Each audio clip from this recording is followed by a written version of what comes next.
Hey beautiful people, now I'm not sure if reviewing products will become a thing on this channel, but this lens that I have here from Nikon is still relatively new on the market, and since I decided to get it a few months ago, I thought it might be nice to share my perspective on it and help others make the sensible decision about their next purchase and see whether this would be a good fit for you. So let's dive in.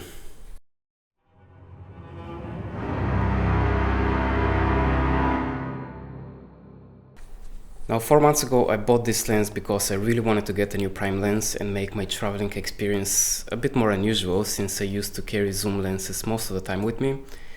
And I had a big debate whether 35mm or 50mm would suit my needs. I also do a lot more than just street photography, and in my professional life I think that 50mm might suit me better somehow. At the end I decided to do what makes less sense for me and be a bit more uncomfortable and try to adapt to a focal length that I wasn't appreciating as much in the past. I actually made a video about this topic recently, which you can check, I guess, right here in case you're curious. I go a bit more in depth about the differences between the 35 and 50mm, and I explain the reason why I decided to get the 35mm one. Now this is supposed to be an affordable consumer lens that should be for passionate photographers or videographers who don't have a lot of money to spare, or travel a lot and need something lighter, or people who don't care about imperfections or build quality but simply want something that does the job. And what Nikon is trying to achieve with this lens is target the users who want the best deal for the best price and often flock to third-party lenses like Tamron, Sigma, or these days Viltrox. Actually, if you have a Z-mount camera, Tamron or Viltrox will be your main option, since Nikon does not allow Sigma to make lenses for their Z-mounts, or at least from what I heard recently. And honestly, this market pie is rather big with the cost, especially with the cost of living going up each year. It is a very smart move from Nikon to want a chunk of that market and keep their customer base under their wings.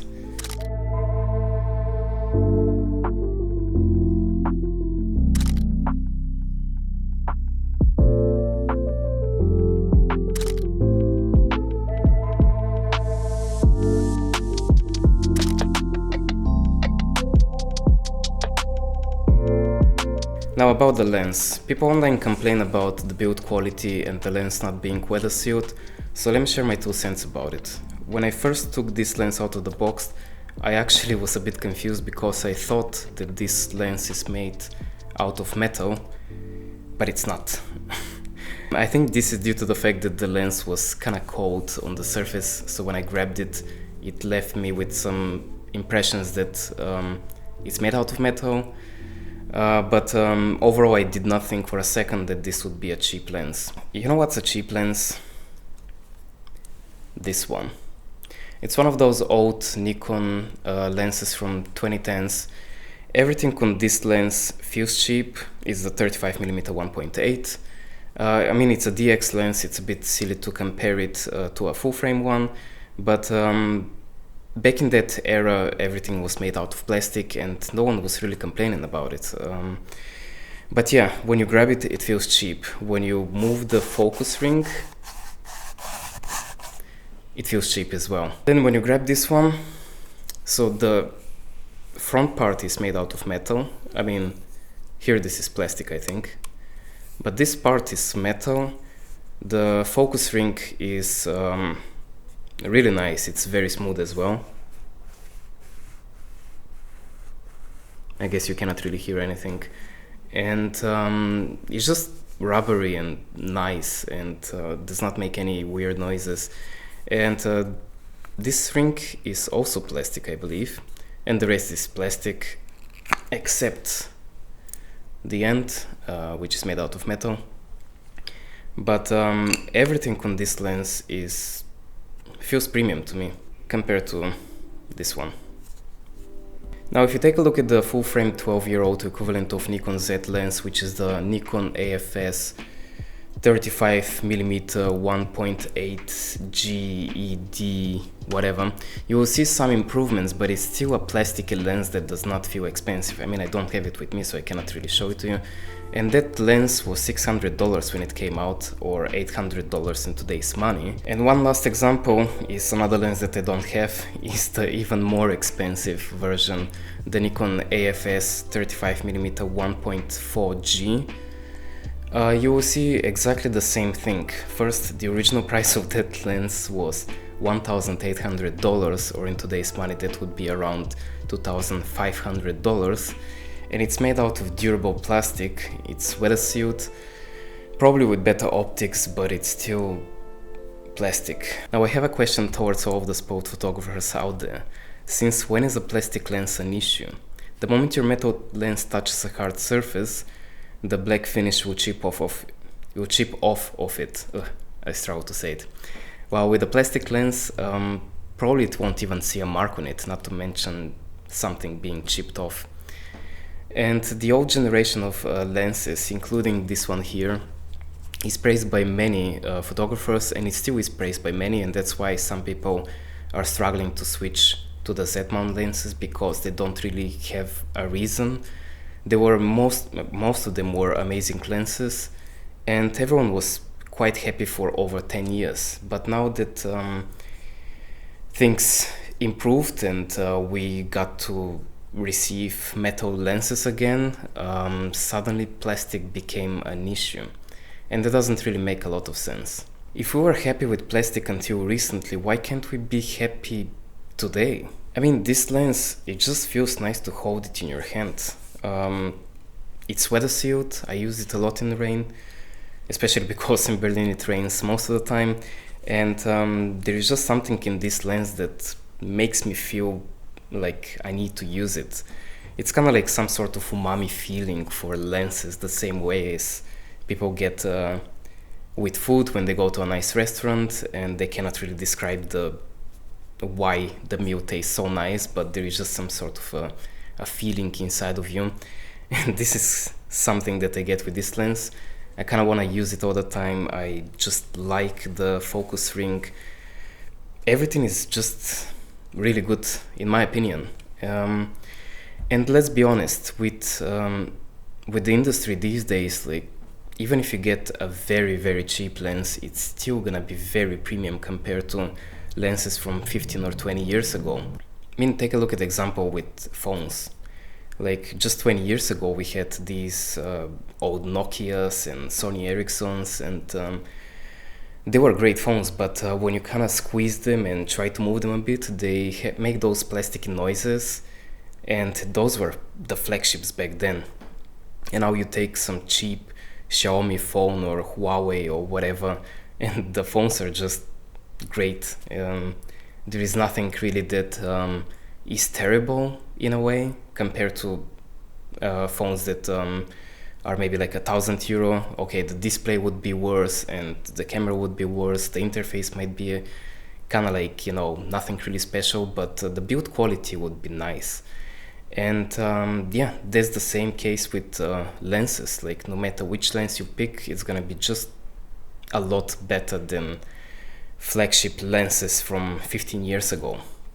This thing, I feel like it's just as durable, if not more durable than the 1.8 one. And yeah, it's nice. Wait, I have to give you another example. So those are my Pixel Buds earbuds. And a few days ago I went to some event, and while taking off my jacket, I didn't know that the pocket was open, and I dropped them, and I panicked because usually they're quite fragile, in my opinion, or at least I thought they would be. And the floor was very hard. I think it was like stone, or I can't remember exactly what floor it was. And I dropped them, and that thing was just bouncing. I mean, it's made out of plastic. It's like a very smooth plastic. And it was just bouncing and bouncing and bouncing until a friend leaned down to pick them up. And I thought that it would have some damage on them, but I really don't see anything. I mean, they're just perfect. And the reason for that is it's plastic. Yeah. Stop complaining. Okay, but what about the picture quality? I will try to address a few complaints that people have online and see whether this really is the case with this lens. So the first complaint that I see is lack of sharpness, especially in the corners. I think this is a bit more subjective. In my opinion, I'm still new to the Nikon Z world, and in the past I used to have a D500 camera for I think about 6 years before I switched to the Z mount camera, Nikon Z8, which was half a year ago, and the sharpness has been great so far. I mean, with pretty much all of the lenses that I have, and I don't really have that many, even with the old ones, I didn't really find any issue. And I think the difference is the D500 was a DSLR, so no matter how good the autofocus was, it was still a DSLR. And the Z-mount cameras are all just mirrorless, and it makes a big difference. And with the old lenses like this one, yeah, it was always a bit hard. I always had to stop down a bit, or maybe try to calibrate the lens or use live mode on my D500 so I can get the perfect focus, because it's focusing directly on the sensor.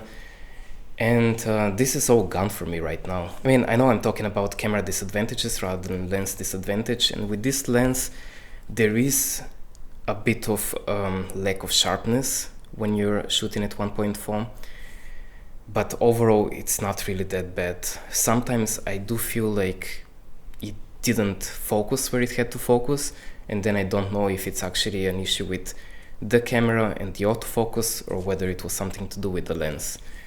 Because when you shoot at 1.4, you also cannot really expect a perfect sharpness. I mean, everything that is 1.2, 1.4 or 1.8, you will see often good results, but also, why would you expect perfect sharpness at 1.4? Seriously, if you want something to be perfect, raise it to 2.8 or 4 or f8. 1.4, except that it would come with some disadvantages. I see them sometimes. It's very rarely, because 98% of the pictures are perfect. But yeah, you should make your mind what is a priority for you. The second complaint that I see is chromatic aberration or color fringing. Yeah, this lens does produce more color fringing than other lenses. I'm a bit surprised, because it's still a Nikon lens, but it's a cheap lens. It happened to a few pictures, especially in a very high contrast moments. For example, when the sun is behind the subject, or you're taking photos of trees and the sky, and you know, you get the idea. And I did notice it. It's not a deal breaker for me, it's an easy fix, but compared to other lenses, especially Nikon, this one does produce color fringing. Now, the third common complaint is the distortion. At first I was confused about the complaints, because the photos were perfect, but after some digging I found out that in the modern Nikon mirrorless world, the lenses have a built-in automatic distortion correction, and in Lightroom you cannot even disable it, so you can see the original image. So I mean, that's why I didn't see it. So yeah, why should it be an issue for me? It's not. But I tried to dig a bit and see if I can reproduce it, if I can see the image before the correction, and I wasn't really able to do it. Maybe I'm not that bright, but I found reviews online, and yeah, it does exist. It's again not a deal breaker. I've seen a lot worse, especially with some Tamron lenses that I used to have in the past, and even some Nikon lenses, like I think the 1855 Nikon F kit lens that I got with my D3200. I think it had a very strong distortion. Again, for me it's personally not an issue. I can fix it. I mean, it's automatically fixed with the mirrorless Nikon Z lenses, so yeah. I mean, from what I see, we have a win-win situation, because Nikon is not trying to create an incredibly complex glass system to minimize the unavoidable distortion that you get with any sort of glass on this planet. Instead, they offer us a cheaper lens that can fix this mess automatically for you, also making the lens lighter. it's great. Now, I would like to bring something rather concerning about this lens to your attention, and it's rather something that I noticed after I recorded this video, basically during my next trip that I had to the UK. And what I want to show you is this. When you take a look at this unedited image, you might not necessarily notice anything strange, besides a bit of vignetting in the corners, right? Well, this was captured at 1.4, but take a look at this image at f5. And here's another better example to see what I'm talking about. This one is at 1.4 and this one is at f5. This lens has a very strong vignetting at 1.4, and I'm surprised that not many people talked about this. To be fair, this might be the strongest vignetting on any of my lenses so far. Now, you cannot really see it everywhere, and when your composition is busy, you might fail to see it. For example, looking at these trees, I do not really see a massive difference, and even if there is, it wouldn't really matter. Or this bench with the trees, I can clearly see that the grass is blurry, but I do not see any noticeable difference. But with this example of the house here, you can clearly see that there is a difference. And actually, the difference is also that the center of the image gets kind of brighter. Here is a more obvious example of what I'm talking about. This one is at f9, and this one is at f1.4. So the vignetting not only makes the sides darker, but surprisingly it makes the very center of the image brighter for some reason. This is not an illusion because the corners are darker, the center is just brighter. And here is one last example to show you that it happens on many photos. This one is taken at f4.5 and this one is at 1.4. Now, this, despite being a major flaw, I personally do not think it is a problem for the most part, because you would rarely use 1.4 when you do street photography, and in the cases when you do use it, you might see it is beneficial because it can enhance the subject and make the composition feel less flat. This image from Amsterdam is a good example. It's taken at 1.4 and the subject and the background have a bit of separation, not only because of the slight blur, but also because the center of the image is a bit brighter. Here is how it looks at f5. And surprisingly or unsurprisingly, this issue disappears when you move it to f1.8, which is great. And if you still decide to take outdoor portraits at f1.4, again, as I said, this flaw will give your photos a nice touch. Remember, not every flaw is a bad thing. By the way, these photos are not edited. I think they look kind of nice.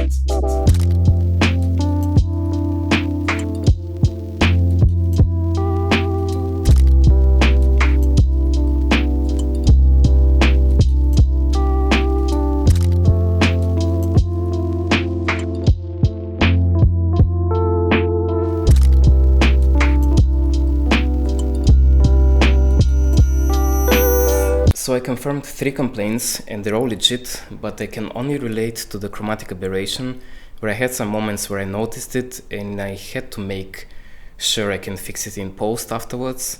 As for the rest, for me it's not an issue, and I don't really see anything else that is a problem with this lens. Some people say that the bokeh is kind of busy. Again, I'm not the person for that. It's also a very subjective thing. And if you want to see a bit more about the bokeh and how round the bokeh bows are, try to search for other videos on YouTube, because I think there are plenty of people who describe these things, and for them, and maybe for you, it matters. For me, it's a bit silly to review something and pretend that I'm an expert when I don't really care about it. And I think somewhere I have the Helios 44 lens, the 58mm one, I think, which is like a very old vintage Soviet lens, which was creating those very weird whirly bokeh bows. Many people love it for that, and I think the imperfections are a nice thing to have. But again, it depends on the use case. If you do have arguments why it sucks, write down a comment below. I feel like I've been just sitting here addressing other people's complaints, so let's get to the end of this review. The Nikon Z 35mm 1.4 is a great lens, and it might become one of my favorite lenses I ever had. I never really enjoyed the 35mm experience because of the low quality lens that I had from Nikon for the cropped format camera. The focus was never that great, it was slow. The only good thing that I saw in it was using it for videos, and I was ready to give up on the 35mm primes for this reason, but the Nikon Z lens gave me a new hope, and it makes my 35mm experience so enjoyable that I started using it as my main lens for travels, portraits, even weddings, street photography, as well as videos. And I don't know how much better the 1.8 lens really is, and to be honest, I don't really care, because I'm getting a cheaper lens that might be more durable, feels nice in your hand as well, the focus ring is very smooth, you get a lot more bang for the buck. So 1.4 lens for 500 from Nikon directly, it's an absolutely unbeatable offer, and I'm very happy to know that the Nikon Z cameras have a bright future ahead, even if I was a bit reluctant for years to accept that the Z mount is the new standard. I'm not gonna say much more about it, just ask yourself one thing. Why not? Why not? Why not? Thank you for watching.